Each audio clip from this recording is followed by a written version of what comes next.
Many years ago in Thailand, there was a temple that was called the Temple of the Golden Buddha.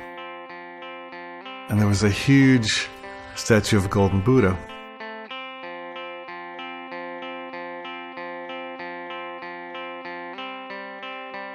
And word came to this village where the monastery was that an army from a neighboring country was about to invade. And they got the brilliant scheme to cover the golden Buddha, which is quite large, with mud and concrete so that it looked basically like a stone Buddha, and the army would perceive no value in it.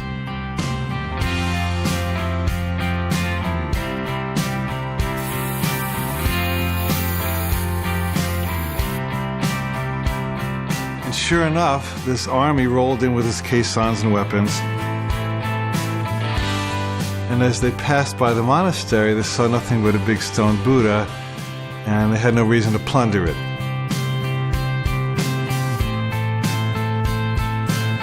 Well, years went by because the army continued to occupy it, until there was a time in the monastery in the village when no one remembered that the Buddha was golden, until one day a young monk was sitting on the Buddha meditating on his knee. And as he got up, a little piece of concrete happened to crack off, and he saw something shiny. He realized it was gold under there. And so he ran to his fellow monks and said, "The Buddha's golden, the Buddha's golden." They all came out and they realized he was telling the truth, and they took their picks and hammers, and eventually they unearthed the golden Buddha.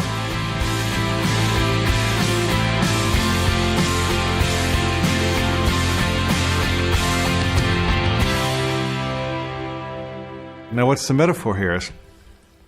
The metaphor is that each of us is golden by nature. We were born golden, we were born high, we were born knowing, we were born connected to our bliss, we were born knowing truth, we were born knowing everything that every great spiritual master has ever said. We were one with the Christ, the Buddha, everyone.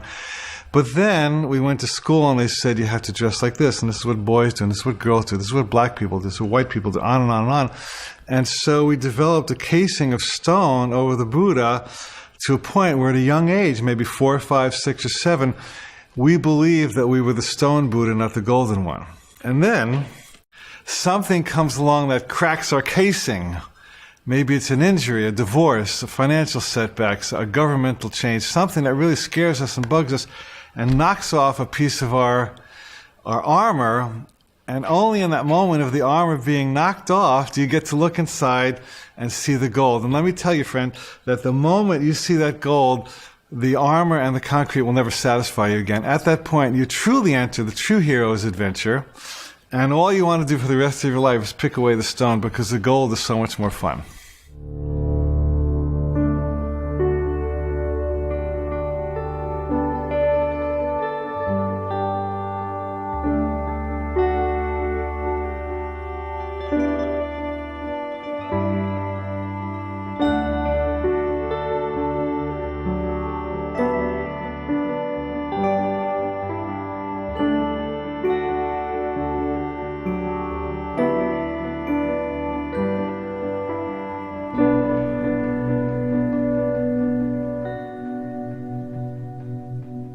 Who is Joseph Campbell and why should we care?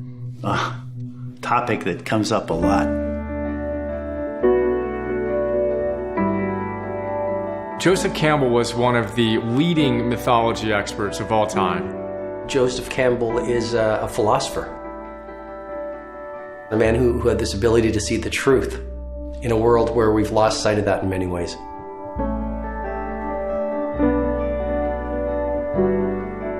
He studied all of these classical myth traditions, and he actually started by studying Native American mythology. He fell in love with it when he was a kid. This was his bliss.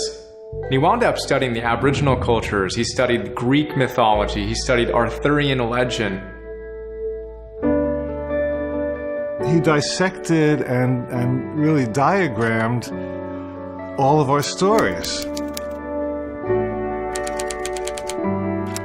He compared the philosophies, the mythic stories of the whole world. All myths, all movies, all novels, all romances. And he find this one story within all the stories that we can relate to no matter where you come from. he recognized that in spite of all the different stories we seem to be telling, there's really only one. And he called it the hero's journey. There must have been thousands and thousands of hero stories from every culture, but until Joseph Campbell came along, certainly I never realized how they all kind of fit together and how they were basically the same story. I was a religion major in college. I was taking my final exam, and I had a moment where I was just gobsmacked. It's just like, holy crap, it's all the same thing. I mean, it is really all the same thing. The hero's journey is a pattern. You can almost think of it as an algorithm that has three basic parts: separation, initiation, and return. Separation. You are in one kind of a reality, in one kind of a place, you are separated from it. Initiation. You're put into another place where you are in some manner initiated. Return. You come back.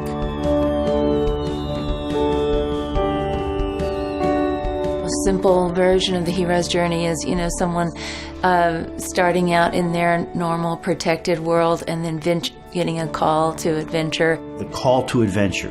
There's a vision, there's a quest. It's the story of the hero enduring some trials. Various trials and ordeals. Meeting different obstacles along the way, people that hurt you, people that help you. Doors will open, as Campbell would say, for you where there are no doors for others. Dragons will appear that are your dragons alone. You get to the innermost cave where you're really challenged, the greatest crisis, and you find your true self.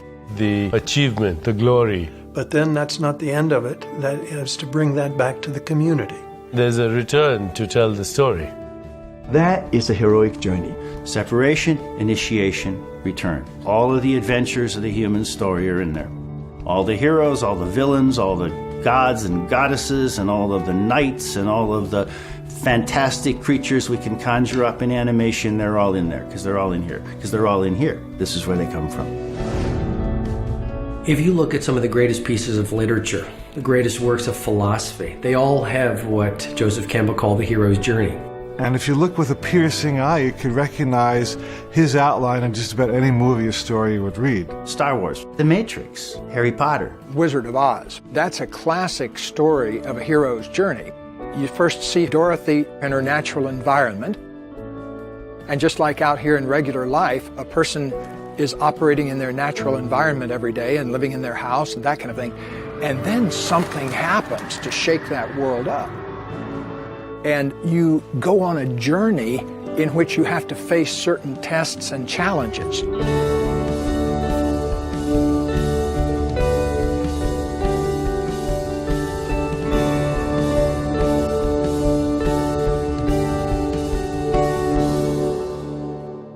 Storytelling is typically about people learning something. You go to a place which is dark and mysterious.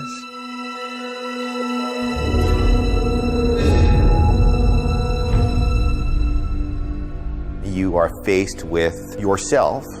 There is a relationship between facing fear and this kind of soul gain.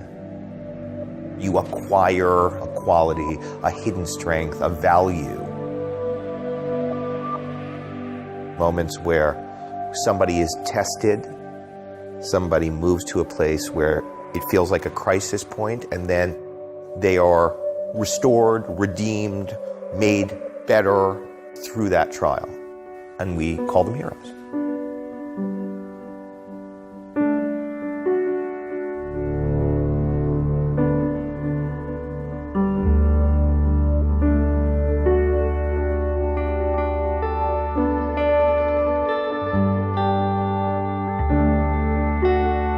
If all of these stories boil down into one map, we can use that map because all human beings are the same, whether they're going through a war like World War II or going through a war inside. It's basically the same kind of process.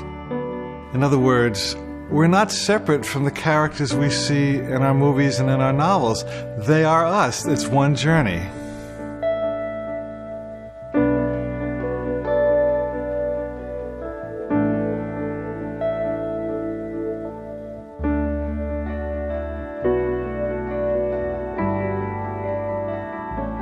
The whole idea of hero's journey, a journey of life, clear patterns to guide you through. You're born, you have a childhood, you have adolescence, and you try to find a place for you to become an adult. And you go through adventures. You struggle with your inner conflicts. And finally, you become a hero, you slay the dragons, you succeed in conquering all the demons, and you step over thresholds, and finally you have arrived. We get old, we die, but within this short span, we have to have some meaning, some reason for this existence. It doesn't have to be high and mighty and fantastic. You can have a very simple life, still go through the similar pattern.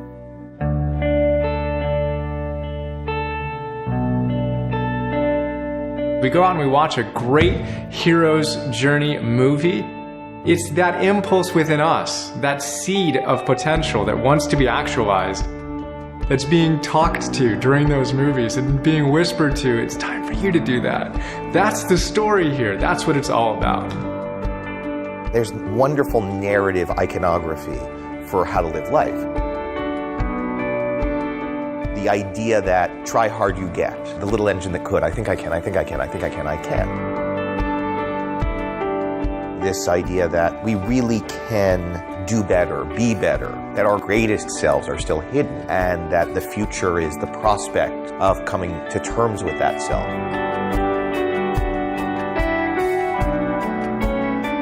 Dorothy had to confront her inner barriers. And so the journey she went on was not just a journey to find out how to deal with the Wicked Witch of the West. It was how to deal with her own inner resources, how to claim her own inner resources. And at the end of the movie, how did she get back home? Well, she clicked her heels together. So she had it all the time, the ability to get back home, but it didn't get mobilized for her until she went through all of those challenges and was able to kind of test herself. It's kind of the ordinary moving into the extraordinary. It's going through the dark to come out to the light. Going from an unsatisfying life to a satisfying life by pushing through the scariest things you could imagine.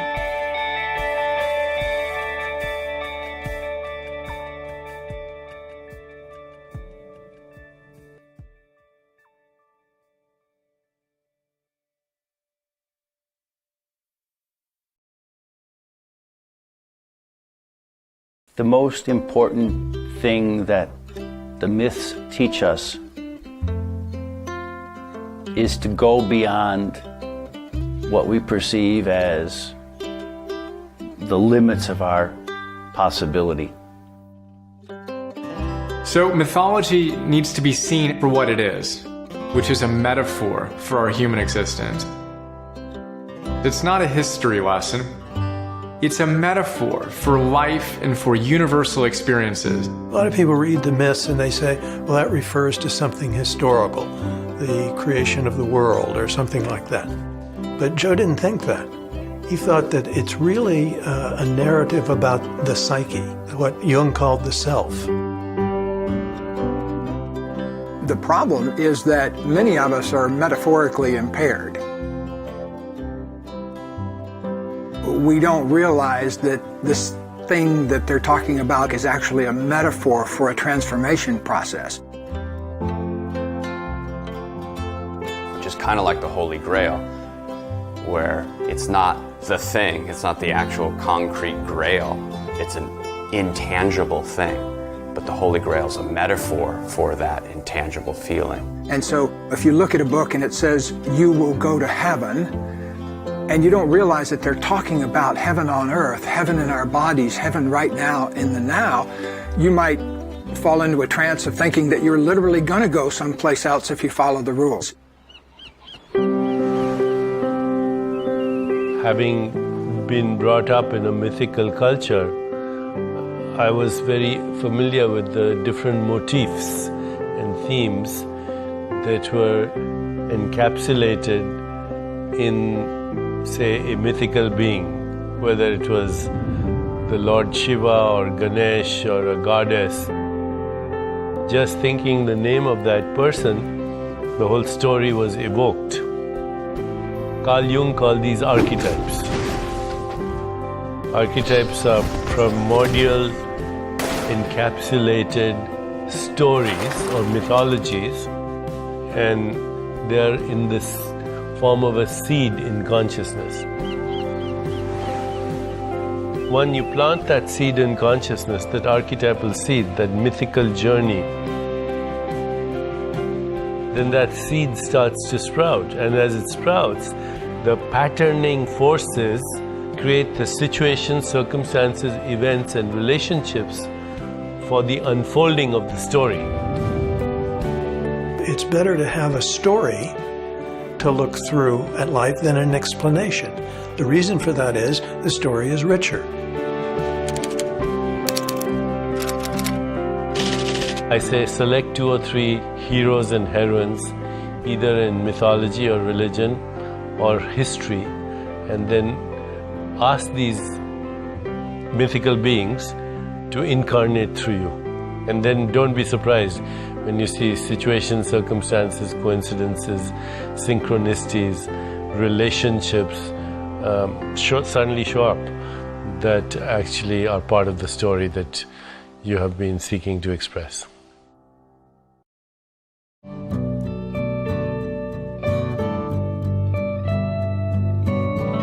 Once upon a time in the forest, there was this little tiger cub amongst a flock of sheep. And he ate grass, and he wandered around with the sheep.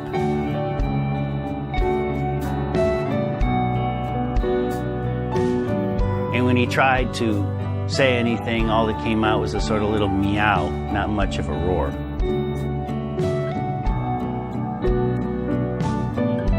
And one day, through the forest comes a large male tiger. And he's just about to pounce on the sheep, and he sees this tiger cub. And he says, "What are you doing here?" The tiger cub goes, "Bah."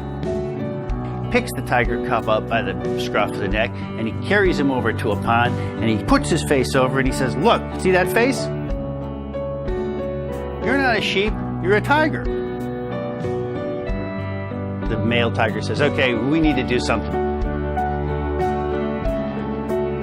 And he slays a sheep, and he grabs a big hunk of raw meat, and he shoves it in the little tiger's mouth.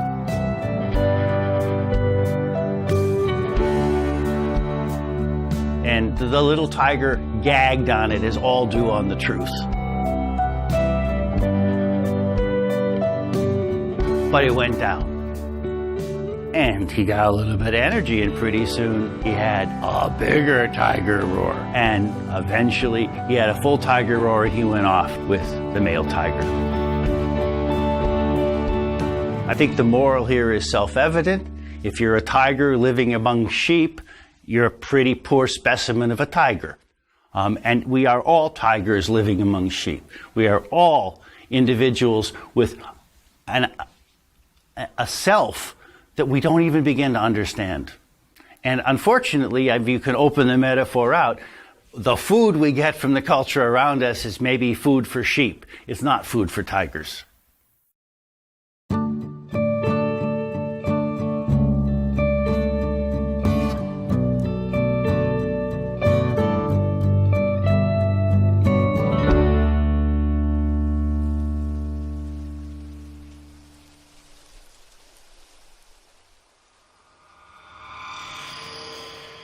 Have to catch at least the spark of what your life is going to be, or you may spend those dreary decades in corporate America climbing the ladder only to discover it's against the wrong wall. You get to the top, who cares? If this path of the hero's journey is fairly simple in design, why then is it that everybody isn't living it?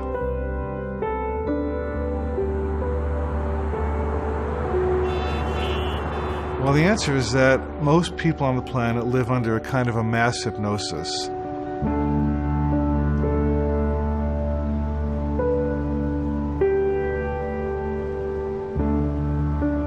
There's a tremendous pressure, even in the media, on really keeping people in their place, in the sense of keeping them happy, tranced out consumers.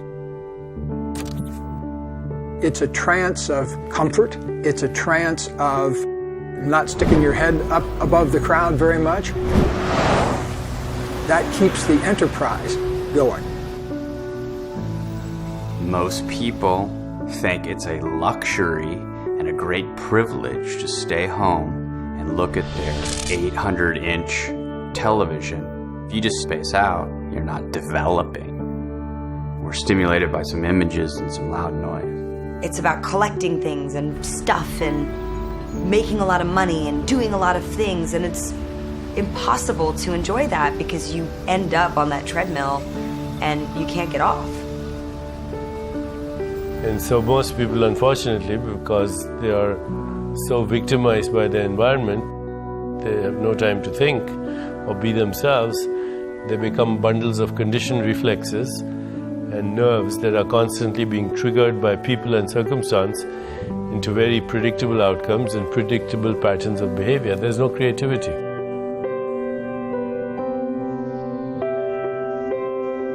That's the trance, that's the wasteland, where we're just guided toward this weird sense of what's real in our lives. And those ideas that are imposed on us from the outside about what we should and should not do. It usually starts out with something like, you shouldn't talk to that person because they're from a different tribe. You certainly shouldn't marry that person. You should go to this school, you should have a certain type of car, you should live in a certain type of house, you should have a certain number of kids by this type of age. Should. What I experienced in my own life was I gotta have the degree from this university, I've gotta have this advanced degree from this university, preferably either a law degree or a medical degree or something to that effect.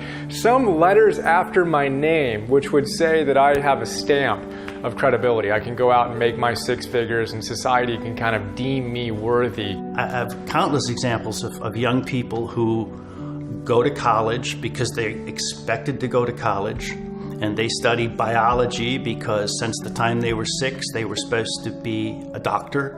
It's very difficult for a person who's brought up in this environment of instant gratification, with the media, with advertising, with all the promises of instant gratification by buying something, for example, or having a certain level of affluence, that you lose contact with this mythical domain which is actually part of your soul.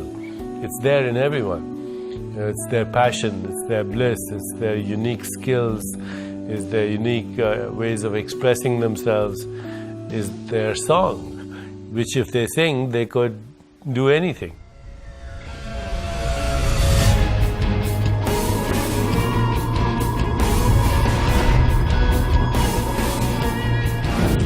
If you look at every heroic journey, the hero has been confronted with the fact that the world that they thought was reality was nothing more than illusion. I go back to the Matrix, which is, what was the Matrix?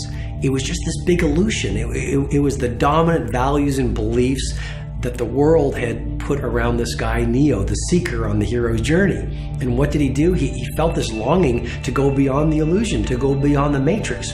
So he took the red pill and he woke up to reality. And what was reality? Reality was he was full of potential.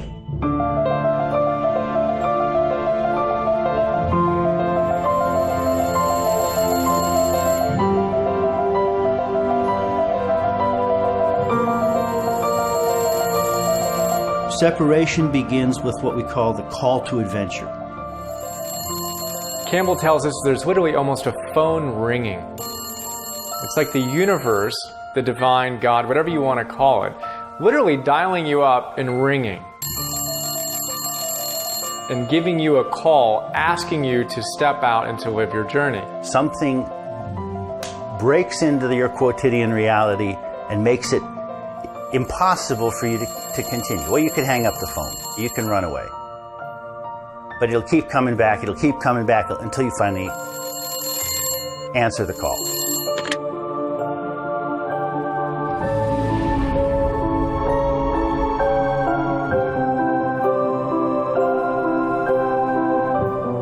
If you're not paying attention, the wake-up calls come in the form of a sledgehammer. You know, if you're paying attention, they might come in a tickle feather. So we don't always get the call as a choir of angels with trumpets singing to us beautifully one sunny morning. In Star Wars, Luke comes back, his house has been burnt down. He's got to go. Oftentimes it comes in the depth of our despair, in losing a job, getting fired, getting divorced, having your house foreclosed on. These things that you just would never want to have happen are often the exact things we need to catapult us, to catalyze us into that next version of ourselves. Bad things happen to good people. And when that happens to them, they typically are thrown for a loop. Because they frequently have felt everything's going along, I'm doing everything right. What happened? Well, you know, the universe just upended you. And it does do that. Chinese symbol for crisis are two symbols. The first one is danger. And the second one immediately is opportunity. So crisis is both danger and opportunity. This idea that if one storyline collapses, that's the end of the movie, is not true of human life and never was true of human life. I know people who've prospered in the most extraordinary way in the worst type of adversity. It's actually revealed something to them about themselves they didn't know, and that became the new journey they took. Let me put this into really practical 100-pound terms, because if the camera had been pointed at me when I was 24 years old, what it would have seen was a person who weighed 320 pounds. You would have seen me puffing on 2 or 3 packs of Marlboros a day, a relationship that I didn't want to be in, and I had a job I hated. Everything was wrong in my life. And so those are ripe moments for a wake-up call in life. You know, if you haven't been paying attention enough so that you end up with a job you hate, a relationship you don't want to be in, a body you don't like, and you're addicted to a bunch of things, you're ripe for a sledgehammer blow from the universe. And I got it. You step over a threshold, meaning you move from one world into another.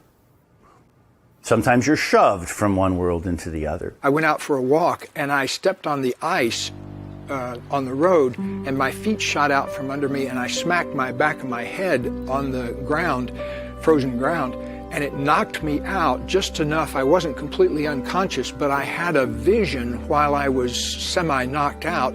I could see down through all the layers of myself to this pure consciousness inside, and I could see how all the fat I had was organized around a whole bunch of feelings I didn't want to let myself feel, like sadness from childhood and a lot of old grief in my family and anger and things like that. And I realized that the fat was there to keep me from feeling those feelings.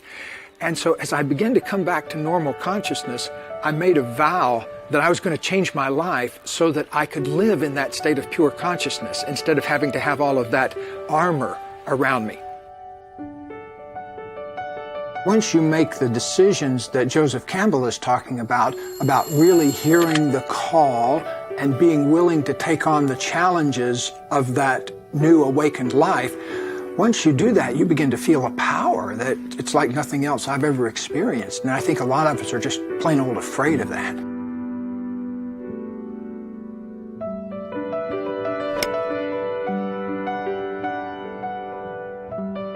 I tend to think that people wake up to the fact that they're the hero of their own life when they get tired of being the victim of their own life. At the point that that you say enough, I don't want to listen to my parents anymore. I have had it with my boss. I'm really having problems perhaps with the sermon I'm being taught. You can either surrender to victimhood, and a lot of people do, or you can surrender to a fundamentalism. You can basically give your responsibility to someone else and say, tell me what to do and I'll do it. Or you can say, I have a choice here and I'm responsible. Now, what does it mean to be the hero of your own life? It means to be responsible for your own adventure.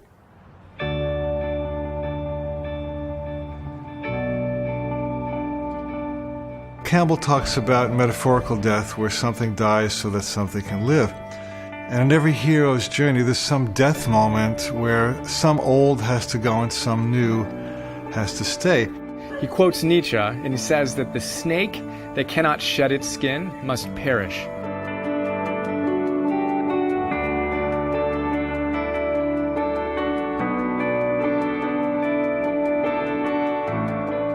When death is a motif in a myth, it doesn't refer necessarily to what happens at the end of one's biological and physical existence.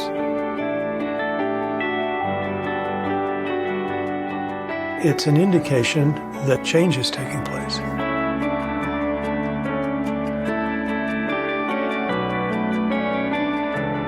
I went through that process when I stopped being a tribal administrator and started becoming a writer. I put that aspect of myself away. It was valuable and I learned a lot and I draw on it, but it enabled me to go on. No death, no life. No death, no transformation. No death, no change. I said, okay, I don't want that anymore. I want this. Put that away. Made myself into something else. In essence, resurrected into being a writer.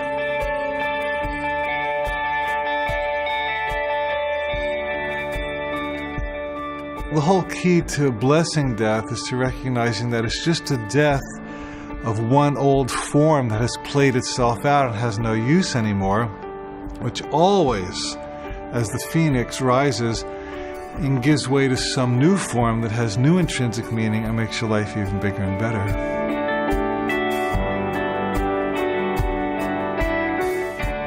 If you want to have new birth, new revelation, new insight into life as you grow as a human being, you will learn to keep dying.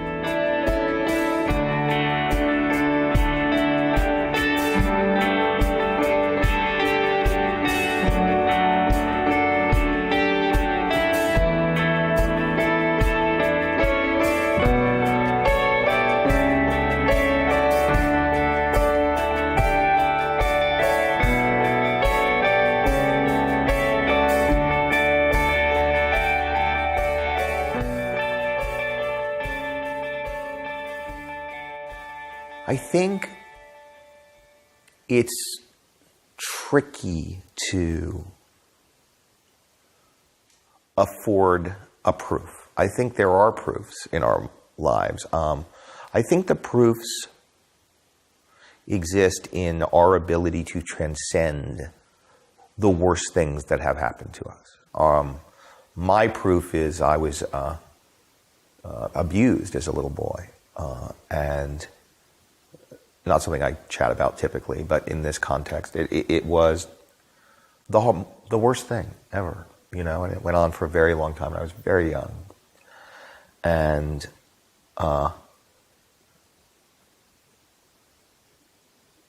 I'm who I am in part because I had to face that, because I had to wrestle with that, because I had to accept that and acknowledge that and forgive and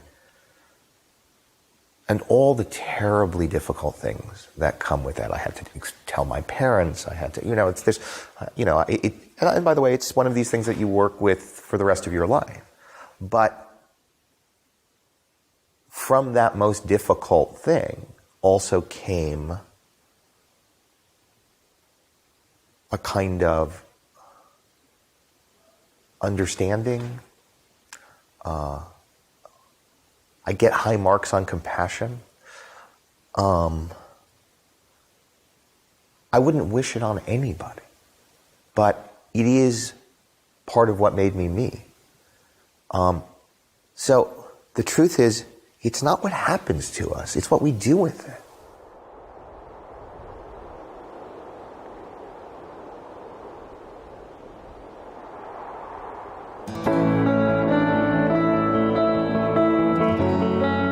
The forest represents the darkness, the unknown, the edge of your world. And it takes the courage of a hero to go into that forest. The people in your community don't understand why you want to go into that forest. And in fact, they're pulling you back, asking you, why can't you be happy with what you have here? But there's this urge that exists within the hero to go and explore. Joseph often used the Knights of the Round Table when they behold the golden chalice. There's a story with King Arthur and his knights. After the knights have seen the Grail and decide to go forward on a quest, they made a vow. They decided that the knightly thing to do, the noble thing to do as individuals seeking their own in the collective, was to go in to the forest at their own points. Each knight enters the forest where it was darkest and there was no path. They cannot follow other people. They have to go in, find their own entry into the dark forest. And Campbell makes it really clear. If you go into the forest where there's already a trail, that's the one sure sign that you're not on your path. Because if they follow somebody else's entry, it's somebody else's path. That's not going into the forest. That's not initiation. You need to find your own path, and that kind of comes from that impulse within to go out and really discover who you are beyond just the narrow confines of how you've been conditioned, what you've been told to do, and go out and explore for yourself what your truth is and how you can go out and rock it.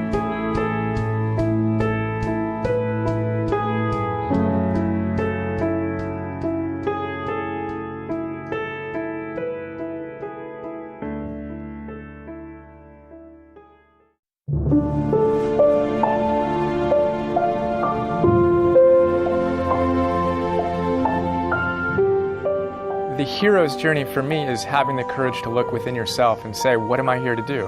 What am I most passionate about in my life? What are my greatest gifts? How do I give them to the world? And Joseph Campbell captured it with the phrase, follow your bliss.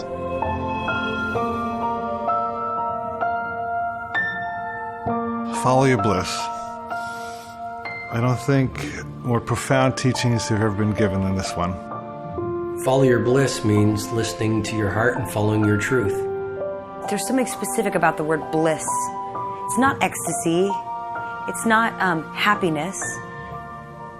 There's a serenity in bliss. I like to talk about your bliss as the thing you can't not do. So it's your authentic journey. I'd heard follow your bliss, but I didn't know where it came from. And what's cool is that it's grounded in deep Hindu spirituality and philosophy, and it comes from the Upanishads. There were 3 launching points into enlightenment: Sat, Chit, and Ananda. So Sat means beingness, Chit means consciousness, and Ananda means bliss or rapture. Joseph Campbell said to himself, I don't really know what my beingness is, if I'm honest with myself. I don't really know what my consciousness is, but I do know what my bliss is. And I can follow my bliss. And that idea of trusting ourselves and trusting that deep impulse within us to go out and follow our bliss, do what makes us feel most alive, that's the path, that's the key, that's the essence of the hero's journey.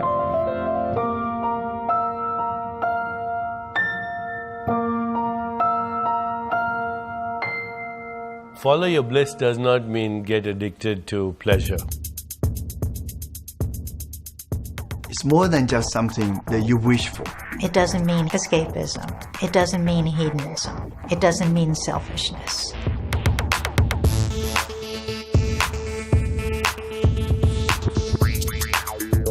It doesn't mean listening only to sensory pleasures like having sex with anybody you look at or sticking up a candy store if you want candy.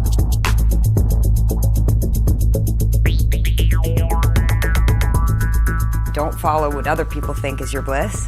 Don't follow your wallet, follow the thing that's presenting itself as your most serene and fulfilling state. Sometimes it's difficult to let go of that inner resistor and just say, okay, I accept the possibilities of the present. I will follow my bliss. I will listen to the call of spirit. That's a very big deal.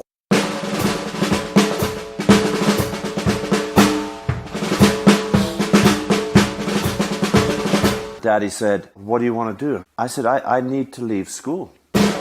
I'm never going to learn anything. I'm not going to university. I said, I want to play drums. I've learned to play drums in the attic, and that's my world, and totally naive, like, psh. So Dad sends me off to London with a drum kit. So I went to London, and all of it came true. Of course, I'm not sitting here, I've got to be rich and I've got to be famous, but I have to be doing something I love to do. And I have so much passion, and I didn't even know what that was really all about, but I do now.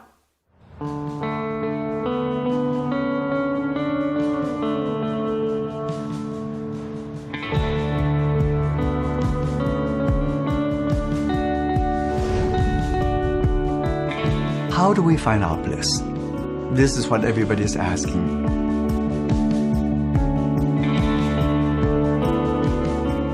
First thing is, ask yourself, what am I passionate about? What are the things I love doing?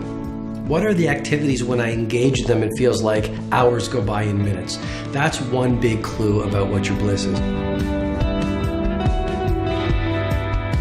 What I say is, find out what you most love to do, and then do more of that thing.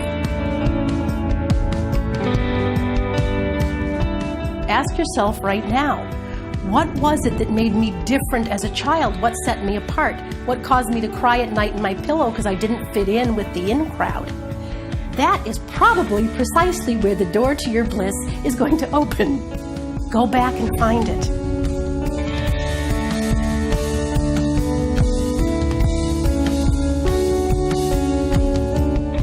Let's say you never had to think about money, and you never had to think about time. You had all the money in the world and all the time in the world. How would you express yourself, and how would that benefit the ecosystem, the larger web of being? We have to find a way of reflecting on those experiences we've had that engaged us and where we became lost and totally absorbed in them. So for some people, a way to do that might be to write these things down. Others don't think like that. They don't like to use words all the time. So maybe collect some images, cut some images from magazines, collect music that's always inspired you. But some way to bypass that outer barrier to your own sense of energy. It's not about being successful. It's not about feeding your family. Write some bad poetry. Do something that gives you that moment. You can write in a journal, because writing in a journal is a conversation you have with yourself. You can get to know your gifts, your talents, your weaknesses, your hopes, your dreams, your lessons.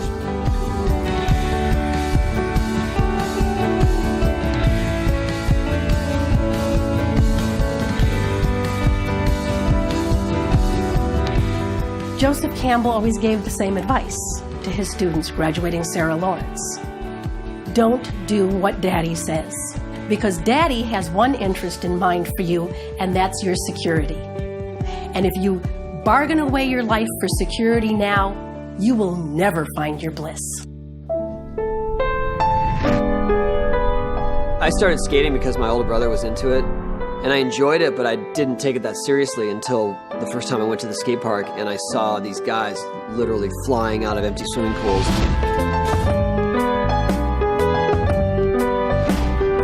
I got so excited that that was even possible as a person to be, to be flying in the air with a skateboard in your hand. Once I saw what was possible and what you could do with this thing that I had come to enjoy, I had to keep going. I mean, I just wanted to fly.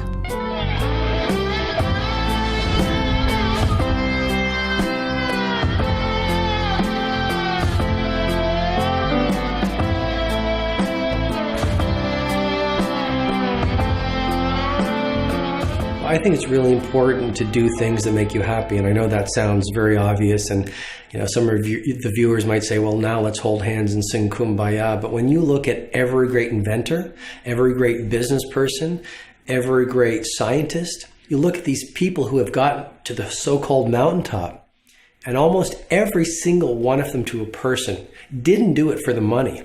They did it because they were chasing their bliss. If you're following your dream and you're doing what you love, it's not always going to be a financial success, but it will be a personal success because you are still doing this thing that you love doing, and what's more important?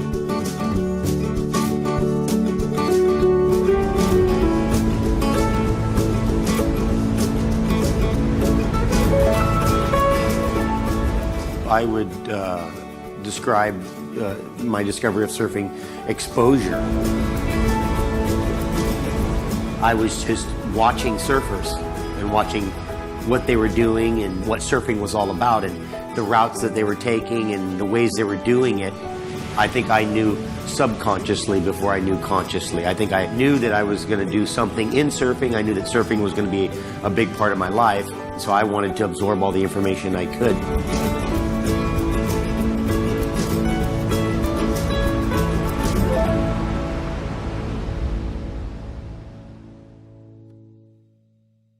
Just because you don't know what the call on your life is right now doesn't mean play ostrich and stick your head in the sand and say, well, just because I don't know it, I guess I shouldn't move towards anything. The very fact that you're looking for your bliss means that you're in the process of getting to your bliss. I mean, part of life and part of the whole journey is exploration. Human resources are often buried very deep. We don't know they're there. And we don't know they're there often because we don't look for them. We don't take the journey. Some people found them, and many people have not found them. And because they've not found their talents, they think they don't have any.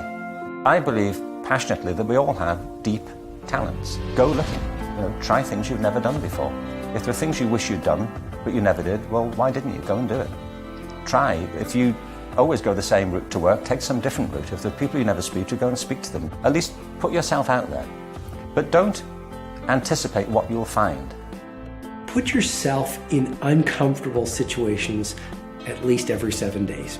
If at least every 7 days people aren't laughing at you or scratching their heads, wondering why you're dreaming so big or doing what you're doing or have such a fierce resolve to achieving your goals, then I don't think you're stretching enough. And ultimately, we grow the most through the things that stretch us the most.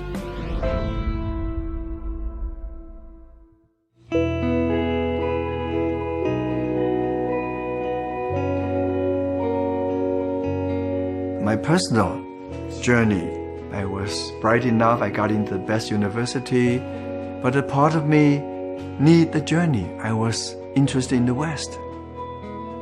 So I jumped at the next opportunity to get a scholarship and then get on the boat and my slow boat to the West. It took 14 days. I landed in Portland, Oregon, and to be a foreign student, I stretched myself. I arrived, I know very little English.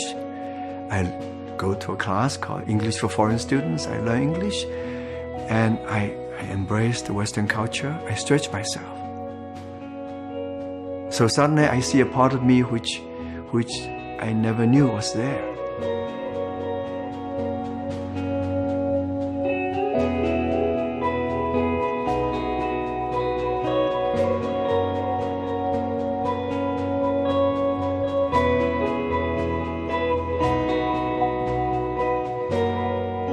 One of Joe's most beloved quotes about bliss is that when you follow your bliss, the universe will open doors where there were only walls.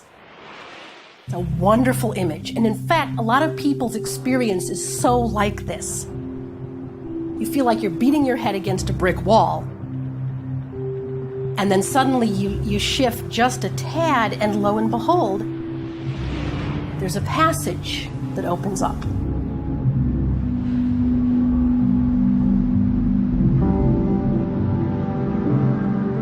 When you truly step forth and trust your bliss, unseen forces have the power to rearrange things to accommodate your step of faith.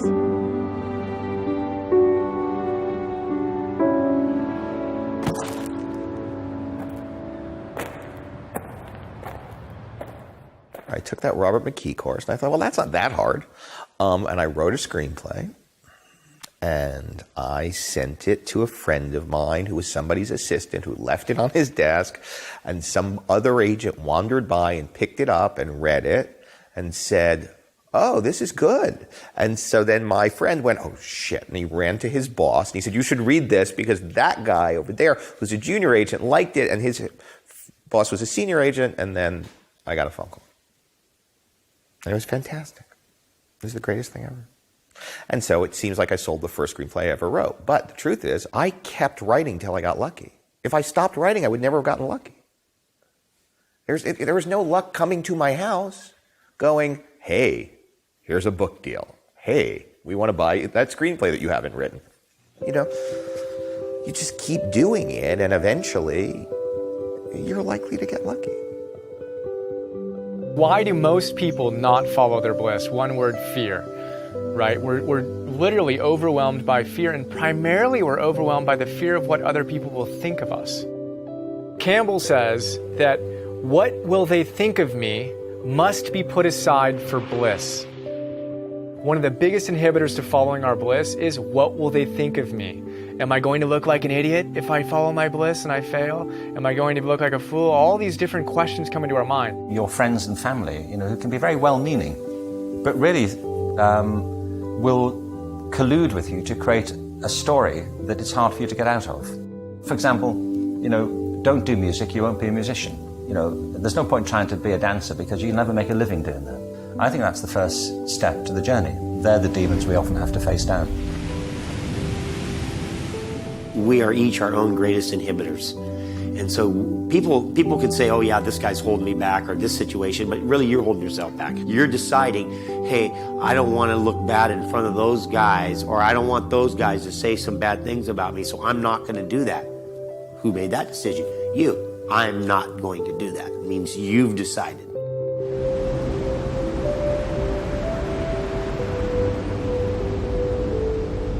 There's a poem of Rumi, the great mystical poet from the Middle East in the 12th century, who said, I want to sing like birds sing, not worrying who listens or what they think. But if you can do that, then you can achieve the impossible.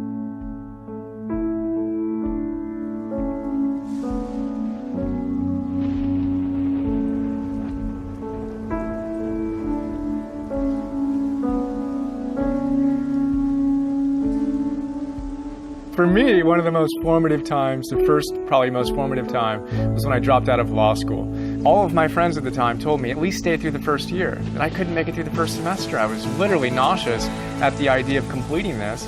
I burned my resume. I had no desire to live within the corporate world in any sense. And in the same 24-hour period of time, ended my relationship of 5 years and dropped out of law school. It was an incredibly gut-wrenching, soul-wrenching time. Moved back in with Mom. There were several months where I just laid in bed and slept and read, and it wasn't a pretty process. But the only thing I knew I wanted to do was to coach a Little League baseball team. The little bit of instinct that I had, the little bit of bliss I had in my life at that time, was to work with these kids. And I had no idea what would come out of it, and then 3-6 months later, I had an idea that, wow, there's an amazing opportunity to serve families in sports. The internet was just getting going. This was 1998, and I had a vision of what I could do to serve these families and created a company that there's no way I could have imagined when I dropped out of law school. No possible way. But as it turns out, I started this business. We won the business plan competition at UCLA. We raised $5 million. I hired the CEO of Adidas to be our CEO, and we hired the law firm that I would have wanted to work for before I graduated from law school. So just this beautiful, sense of this is it. This is what happens when we follow our bliss. Magical things happen that we couldn't have imagined when we're going through the tough point of making the decision to take the leap, to go for it, and to make the difference in our lives.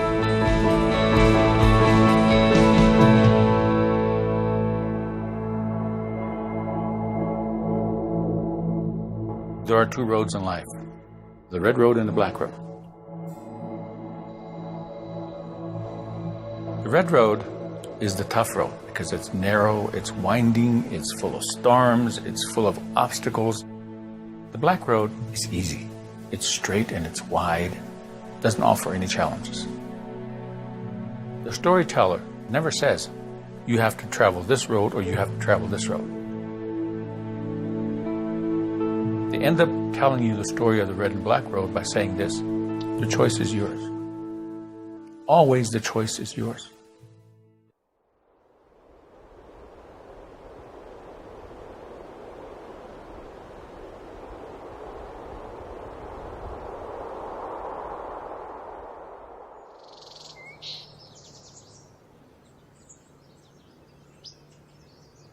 Living this spontaneous life with my father, the bond and the passions that my father shared with me. We got on a plane, 7 in the morning, out of Santa Monica Airport, flying towards Big Bear, where I had won a ski race the day before. We're returning to Big Bear to collect my trophy. On the way, we enter a storm and we crash headlong right into this rugged mountain, 8,200 feet. That's the level we crashed. I woke up.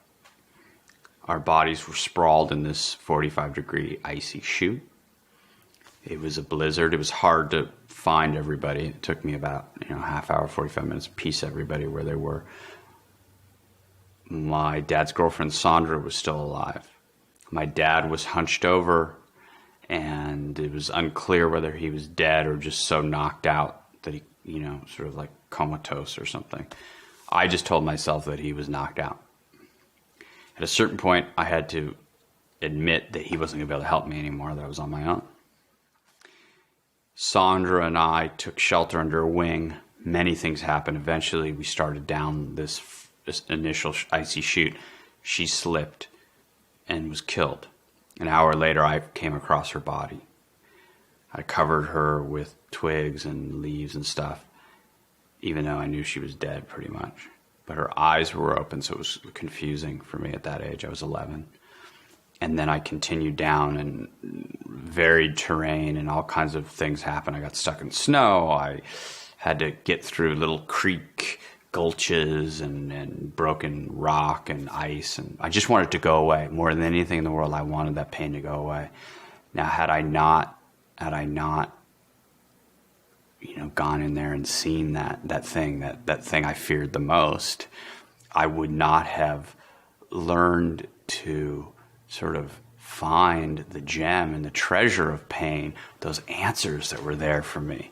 And had I not faced that pain, had I not gone and stared in the eyes of the thing I feared most, that I wanted to run through most, I would not be here now with this book, which is really, besides having a kid, the most satisfying experience of my life.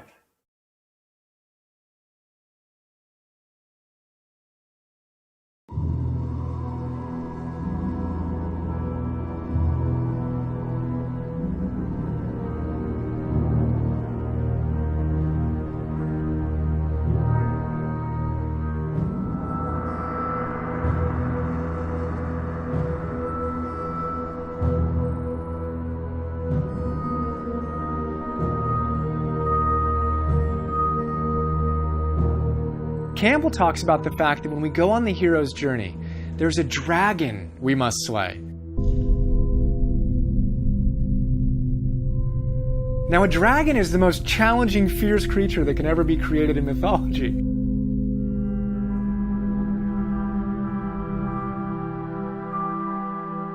Joe Campbell describes the dragon as being a beast covered with scales, and on every scale it says either thou shalt or thou shalt not.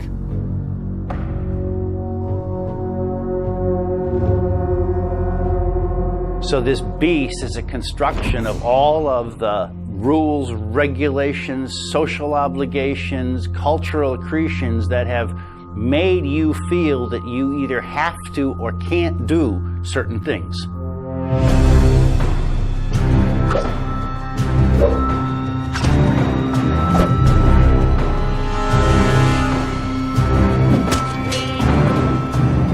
Slaying the dragon to me is the most interesting. It's the final moment. It's the time when you are faced with the scariest thing you've been faced with, and you get to take everything you've learned and knock this guy out.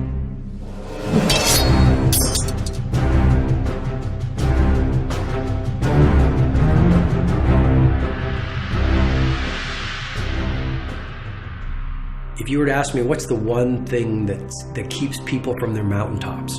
What's the one thing that keeps people small rather than allowing them to present their genius to the world? It's their fears, or as Joseph Campbell says, it's their dragons.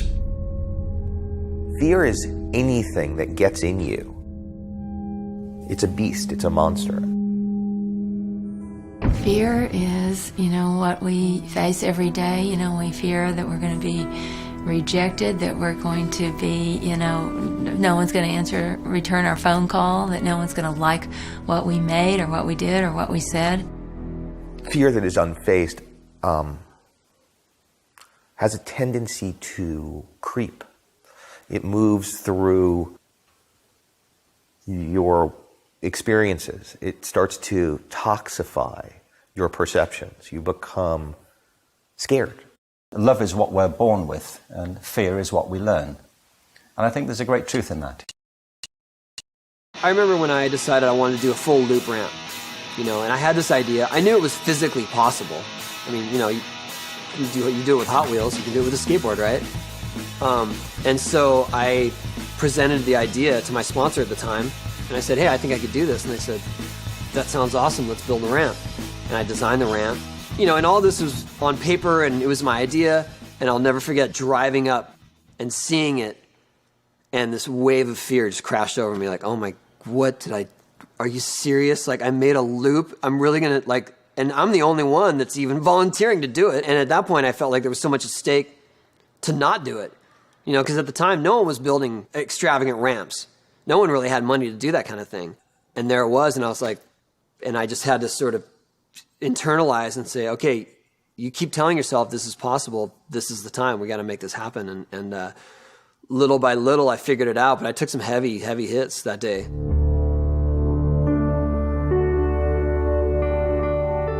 Actually, now we own one for our Huck Jam tour that we can do on tour every single night, but that first time, that was just frightening. But I had to really step back and go, okay, you can do this.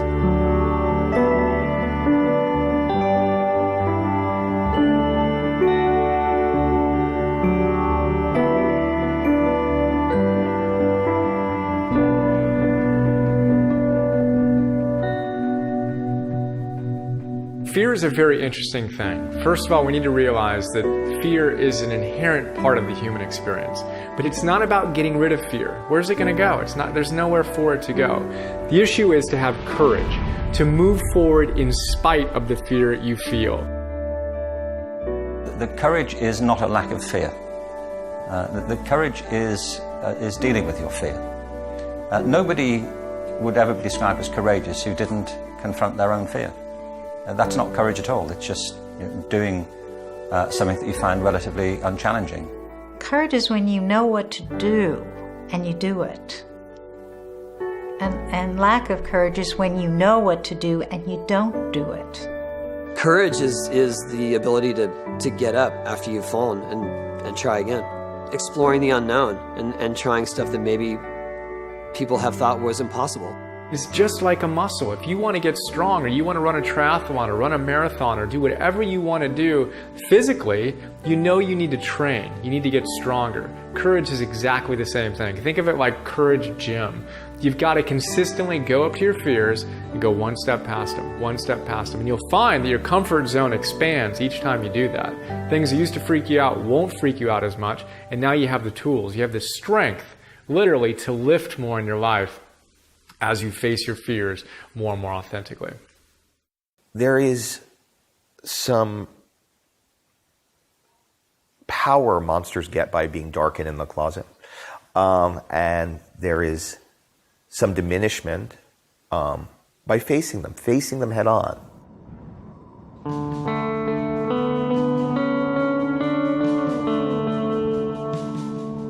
So Joseph Campbell talks about slaying dragons. And what do most of us do in our lives? Whether it's a difficult assignment at work, whether it's a difficult conversation we know we should have with a loved one, whether it's something we're resisting, we leave and run in the opposite direction. Rather than running away, we should go closer to it, because once we can see our fears, the death of the fear becomes certain. Just do the things that scare you. You know, courage is what comes afterward. It is okay to be scared. That shouldn't stop you. It's a healthy warning, but it shouldn't stop you.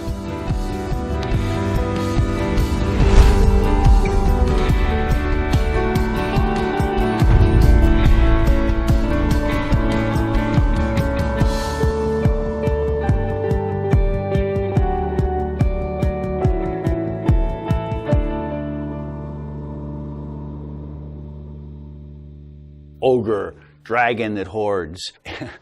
All of these stories talk in those terms for several reasons. On the one hand, we could call it projection in a psychological sense. So we project out and we create an antagonist that we have to slay. But what's actually happening is we're dealing with the energies inside ourselves. What is outside is in fact a reflection of what's inside, that in fact you've sort of chosen your monsters. Of course, in Star Wars, which was pretty much entirely based on Campbell's paradigm, Luke Skywalker has to go into the cave where he does battle with Darth Vader, where finally he cuts off Darth Vader's head. And the head rolls to his feet, and Darth Vader's helmet opens up, and what does he see but his own face? He thinks that there's evil outside of him. When the struggle between good and evil is understood to be going on inside of us, it can be very beneficial. This is part of a personal transformation, overcoming our negative aspects, emphasizing our good ones. But what often happens, of course, we want to feel that we are good, so we don't find the negative within ourselves, we're going to find it somewhere out there. The great obstacle for most of us really is ourself. You know, if we can overcome that basic fear about what we might achieve and we take that risk, I think all kinds of things open up. In Campbell's terms, you know, we can all be heroes.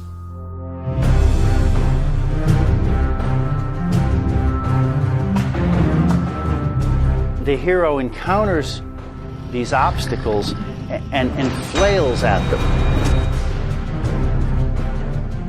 And that's how we react when we find ourselves in a situation where we have that kind of cognitive dissonance. How do I get out of it?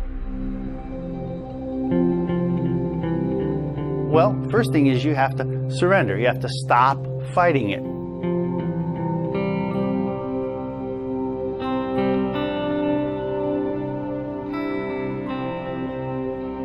So slaying the dragon is really coming to terms with that inner part of yourself that you think is bigger than you. And in doing that, then you grow a bigger sense of yourself.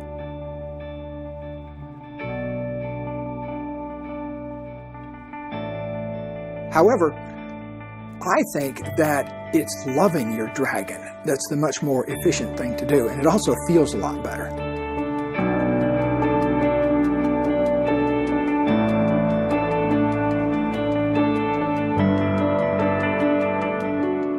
When you do that, then frequently whatever the dragon was hiding, hoarding, they step away and give it to you. They give it to you. Because what are you fighting? You're fighting yourself. When you stop fighting yourself, then you're no longer engaged in the fight and you're open to what might come to you. There's always a gift in battling demons and overcoming them, because that's what our soul's journey is about. It's about facing fear and growing beyond it. And as we overcome our fears, we gain power. We look at our lives. The best, most rewarding moments have come after a struggle.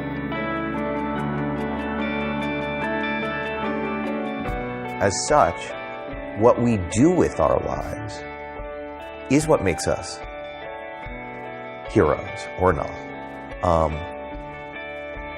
And there's grace in knowing that, and there's a gift in believing that. Every minus is half of a plus waiting for a stroke of vertical awareness.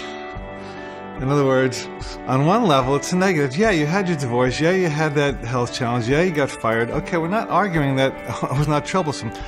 But what awareness can you add to it so you get a far bigger picture that helps you master it? At a certain point in the hero's journey, it's going to become about you loving and accepting yourself as you are. That's a powerful moment because that lines you up directly with the universe. Now there's no more war going on inside yourself. And as that gap heals between your unlovable self and your ability to love that unlovable self, you gain an awesome power in life.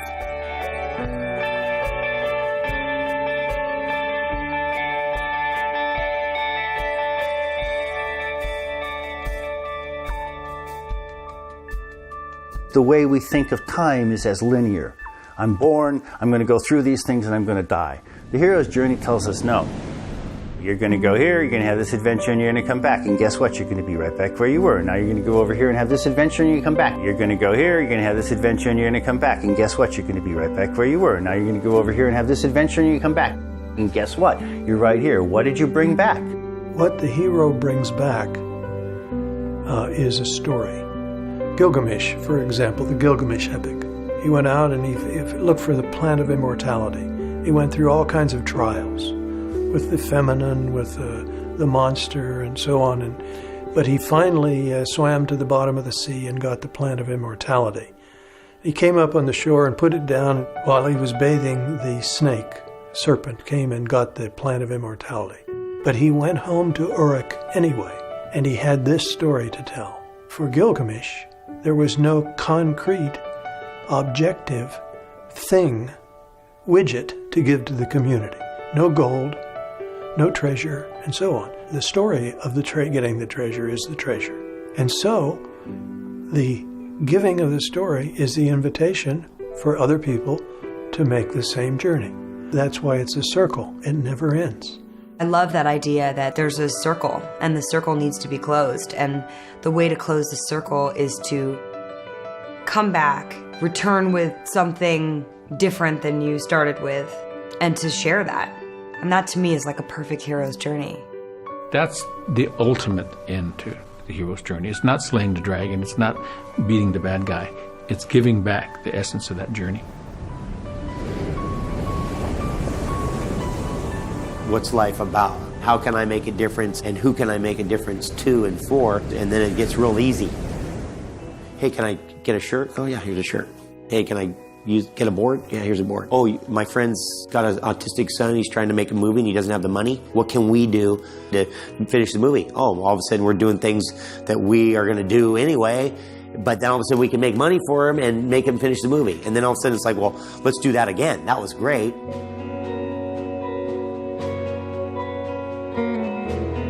When I found this success in skating that I never dreamed possible, the first thing I wanted to do was to try to help kids get a facility, and that was the first thing I did. I started a foundation for public skate parks. To date, we've helped build about 500 skate parks. It's my passion. It's what I would love to do, is to provide facilities for these kids who deserve a chance. I love talking to young writers about writing. There's a scholarship I fund, which is a screenwriting scholarship at Wesleyan, where I went to college. We owe it to everybody who wants to be what we are when they grow up. They say if you speak to somebody at the level of the mind, then you'll speak to their mind. If you speak on your heart, you'll speak to their heart. But if you speak through your life, and your life is the story, then you'll change lives. And that's what mythical beings do. And it's why stories are great, because my story right now, which is also my truth, may have an effect on you. And therefore, I am taking the internal, I'm making it external, and through that, I'm sharing experience.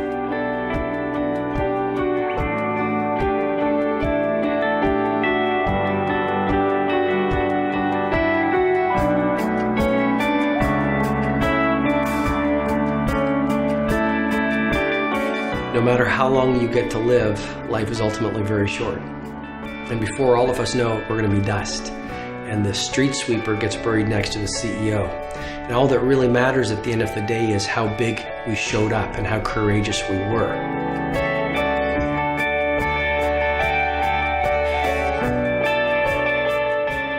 And I think when we are on our deathbeds, what fills our heart with the greatest regret is not all the risks we took and not all the opportunities we seized and not all the times we went out on a limb and looked silly. What fills our heart with regret at the end of our lives are all the risks we didn't take and all the opportunities we didn't seize. And it's really all you got to do to get to the next step. I believe we all have it in us to think to ourselves, I can't give up. That choice to not give up is a story you're telling yourself that makes you feel immortal, that makes you feel like you can overcome anything, that makes you feel transcendent. And that's all we got.